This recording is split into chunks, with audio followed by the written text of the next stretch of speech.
Une nouvelle drogue qui est aussi, sinon plus puissante que le fentanyl, a été détectée dans un comprimé au Québec. C'est la première fois qu'on la repère et ça sème beaucoup d'inquiétudes chez les experts. On parle de, retenez bien ce nom, isotonitazène ou le Tony, comme c'est appelé dans la rue. C'est un opioïde de synthèse qui est très puissant, qu'on retrouve dans des médicaments comme le Dilaudid, par exemple. Et il peut avoir de très sérieuses conséquences. Il y a d'ailleurs une alerte surdose qui a été lancée. Pour l'instant, il y a un seul cas qui a été répertorié au Québec. J'en parle avec Hugo Bissonnette, qui est directeur général au Centre SIDA Amitié. Monsieur Bissonnette, bonjour. Bonjour. Donc, le cas dont on parle, c'est un médecin de votre centre qui l'a détecté. Dans quelles circonstances? Expliquez-moi. Ben, nous, en 2017, on a lancé le premier programme d'analyse de substances des urines pour la drogue de rue auprès des personnes qui consomment des drogues. Puis dans ce cas-ci, c'est quelqu'un qui est affilié de proche ou de loin à notre service de clinique médicale qui a fait une intoxication. Puis qui s'est posé des questions sur ce qu'il y avait dans sa drogue. Fait qu'on a envoyé l'échantillon au laboratoire de toxicologie du Québec, puis c'est là qu'on a vu l'analyse avec l'isotonitanaise, qui est un nouveau médicament d'origine suisse de laboratoire pharmaceutique des années fin 50, qui est réapparu dans les années fin 90 en Russie, puis là qu'on vient de voir au Québec pour la première fois.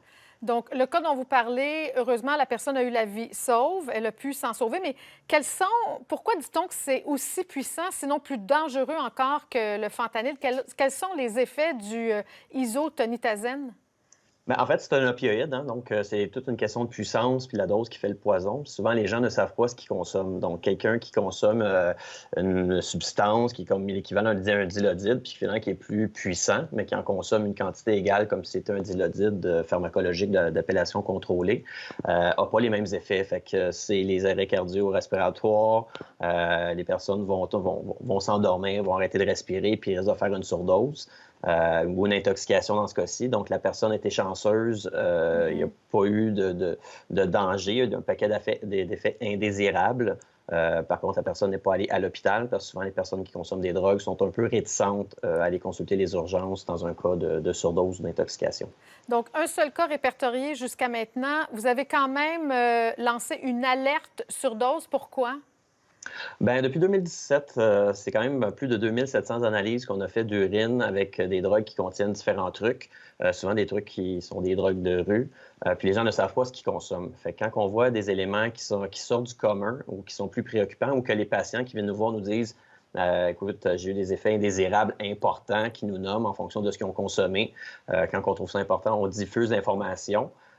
Pour donner l'information, premièrement, aux patients, aux personnes qui nous apportent un échantillon urinaire. Puis après ça, on diffuse dans la communauté pour que les gens savent ce qu'ils consomment. Pour la plupart, l'arrêt de consommation n'est pas nécessairement une option qui est réaliste. Donc, la consommation sera là. Donc, on veut juste s'assurer que les gens savent les risques qu'il peut y avoir quand ils consomment certaines sortes de comprimés.